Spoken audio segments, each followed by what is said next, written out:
Many people have ADHD, even your favorite celebrities like Channing Tatum, Adam Levine, and Hermione. Emma Watson. You might be thinking to yourself, I've seen the TikTok videos describing the symptoms. I think I have ADHD, but I'm an adult, and don't kids normally get diagnosed with ADHD? Is it even possible to get diagnosed as an adult? The short answer is yes, you can get diagnosed with ADHD as an adult. And to do this, you'll need to be evaluated by a medical practitioner. Now, let's get into how is this even done and what can you expect? First, you will need to be evaluated to make sure that nothing else is causing your ADHD symptoms.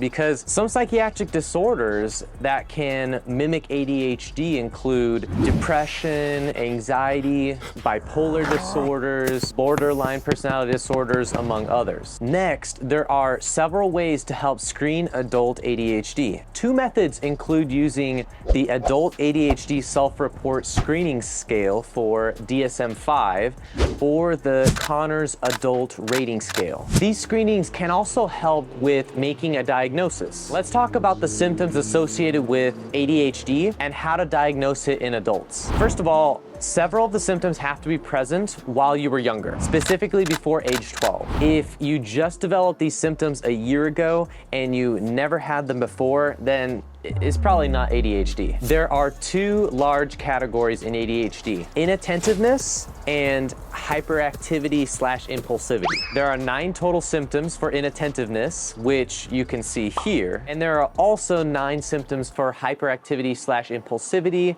which you can see here. You have to have had symptoms for more than 6 months, and they have to happen in more than 2 settings. So if your symptoms only happen while you're at work, but not at home, then that doesn't count. And it can't happen due to something else either. For example, if you hit your head and you got a brain injury and now you can't focus anymore, that's not ADHD. That's trouble focusing because you have a brain injury. Now, in people 17 years and older, only 5 of the 9 symptoms have to be present. This is different from pediatrics, where 6 of the 9 symptoms have to be present. There are 3 main specifiers that are added to the ADHD diagnosis, namely combined type, predominantly inattentive type, and predominantly hyperactive/impulsive type. A clinician-administered rating scale called the Diagnostic Interview for ADHD in Adults, also known as the DIVA-5, can be implemented to help with diagnosis as well. It can also be helpful for the clinician to make a diagnosis if people who know you really well also present for the interview. This would be friends or family members who can help answer questions about your behavior. Now, you've been to your clinician and you have a diagnosis of ADHD. What kind of medication treatment options can you expect? Head over to this next video to find out why Adderall works so well and why Ritalin, not that great for some people.